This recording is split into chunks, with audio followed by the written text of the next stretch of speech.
Good morning, marvelous students. Did you all know all the words to all the songs that we sang at the assembly today? Yeah.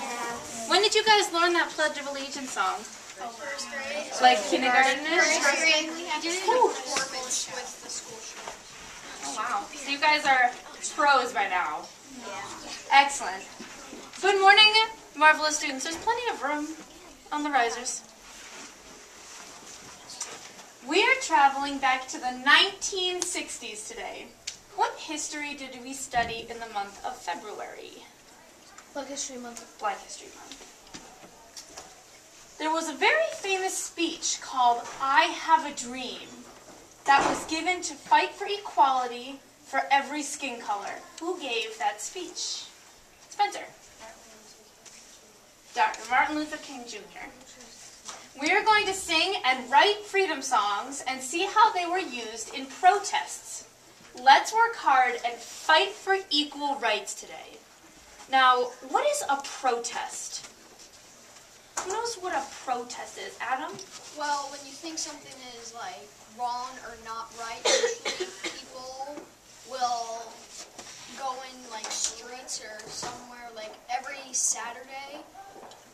When you're driving down Main Street, you'll see these war protesters in Central Square. That's right. It's people. Putting up all these signs. That's right. It's people who are fighting for something that they believe in, and they want to get awareness of it. They want other people to realize what's happening and to join them. That's the point of protesting. Now, in the 1960s, does anyone have any idea what they were protesting at that time? The rights of African. That's exactly right. They were protesting for civil rights. There was something in the 1960s called segregation.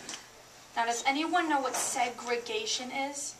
It means that the blacks could only use like certain things like drinking fountains. They could only use ones that were colored. That's They had to sit exactly in the back right. of the bus. That's exactly They right. could They only were use colored entrances to all these places. They were completely divided. Everyone was separate because of their skin color. They didn't have the same rights. They weren't able to do the same things. Well, and sometimes they'd be like for concerts that they would sometimes the black would have to use the back doors sometimes to get in. That's right. We couldn't even use the same doors. Is that the way it is now? No, absolutely not. Because people like Dr. Martin Luther King Jr., Rosa Parks. Who's Rosa Parks? Isaac? She was another famous protester. What did she do? She got arrested for sitting in the wrong seat in the bus. She was sitting in the right seat on the bus, but the bus was full that day, and a white man came up to her and said, "Give me your seat." She said, "No, I'm not going to give you my seat. I was here first. I'm sitting in the right spot. I need to get home too. You can't just make me move." And so she got arrested for it. And that is another big reason why it's not around And today. then after she got arrested, all the blacks stopped using the bus. That's right, in protest. So, and then the bus people got really mad at them. Said you have to ride the bus so we can make money. Is that the way it is now? Are buses separated? Are bathrooms separated because of the color of skin? No. No. Liza? Rosa Parks should have sat next to him because it was a double standard. Maybe it wasn't. That song to protest for civil rights. Isaac? To overcome segregation. They will overcome segregation. We shall overcome and be equal. And the next verse will walk hand in hand. They'll walk hand in hand like with different color skin. That's right. Let's talk about that. What does it mean to have different verses to different songs? What stays the same in a verse and what changes? Marley? It's like the melody and tune. The melody changes or stays the same? Stays the same. And what changes? The lyrics change. Good. So we're going to sing 2 verses of We Shall Overcome. The first verse will be We Shall Overcome. And the second verse will be We'll Walk Hand in Hand. You guys know this song already? Yeah. All right, so let's sing it together. We shall overcome, and then we'll walk hand in hand. Question? Excellent. Sit up nice and tall.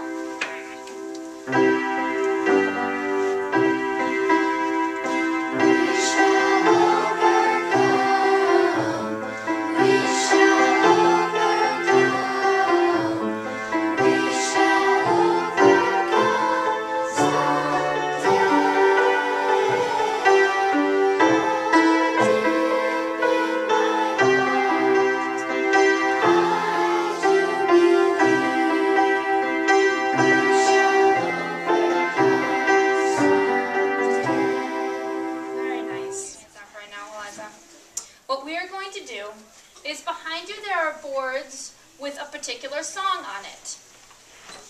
What I've given you, eyes up here, what I've given you are the first verse, the second verse, and then I left a verse blank. And I want you to write a verse to that particular song on your sheet. Now when you're writing a verse to a song, the words will have to be appropriate to a protest and something that you want to see change. For example, I wrote a verse to We Shall Overcome. There it is. And my verse that I wrote is, black and white in peace, black and white in peace, black and white in peace someday. And you know the rest from there. And then what we are going to do is we're going to make a protest sign. This is mine. That looks familiar because I just sang those are the words to my verse. The sign that you make does not have to be the words to your verse. It could be like the signs that you saw when we were reading the Martin Luther King book. But I'd like it to pertain to the civil rights movement. Okay, are there any questions? I have a little agenda up here for you. It always impresses me on how loud that thing is.